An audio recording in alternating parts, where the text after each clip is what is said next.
নমস্কার। ১৯৭৯ সাল। আমার বয়স তখন ৯ বছর। হঠাৎ চারদিকে রটে গেল আকাশ থেকে স্কাইল্যাব ভেঙে পড়বে।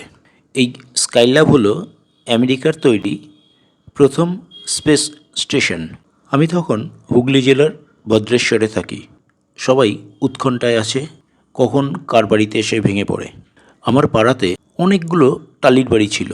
তার মধ্যে একটি বাড়ির নাম ছিল কুলুমায়াদের বাড়ি। কুলুমায়া নামটা এসেছিল সেই বাড়ির বড় মেয়ের নাম থেকে। সেই বাড়িতে প্রচুর কুল গাছ ছিল, সেই কারণে তার বড় মেয়ের নাম হয়ে গেল কুলুমায়া। কি মজার ব্যাপার! কুলুমায়াদের টালির ঘরের বাঁশ পচে গিয়েছিল, একদিন হুড়মুড় করে ভেঙে পড়ল। হঠাৎ আমার কি মনে হলো, আমি সবাইকে রটিয়ে দিলাম কুলুমায়ের বাড়িতে স্কাইল্যাব পড়েছে। খবরটি দেখতে দেখতে ছড়িয়ে পড়ল। সারা ভদ্রেশ্বরের যে যেখানে আছে পিলপিল করে লোক আসতে থাকলো কুলুমায়াদের বাড়ি, এবং সবাই বাড়িটাকে ঘিরে ধরেছে।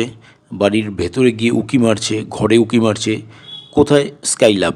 ওইদিকে কুলুমায়ার মা কান্নাকাটি জুড়ে দিয়েছে, বাবা খেপে বোম।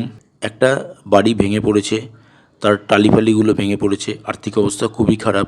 সুতরাং তাদের বাড়িতে একটা শোকের পরিবেশ আর কি। সেই জায়গাতে সবাই যখন ভিড় করেছে স্কাইল্যাব কোথায়, তারা তো রেগে বোম। তারা তো এই মারে তো সেই মারে, সে এক বিধিকিচ্ছিরি ব্যাপার। এইবার খোঁজা আরম্ভ হলো কে এই কথাটা রটিয়েছে। এত লোকের মাঝে কারুর পক্ষেই আর ধরা সম্ভব ছিল না ৯ বছরের একটি ছেলে বদমাশি করে এই কাজটি করেছে। আমিও চুপচাপ থাকলাম, কারণ ধরা পড়লে বাবার হাতে কী মার খেতাম তা আমি জানি। যাই হোক, ছোটবেলার একটা দুষ্টুমির কথা আপনাদের কাছে শেয়ার করি। ধন্যবাদ।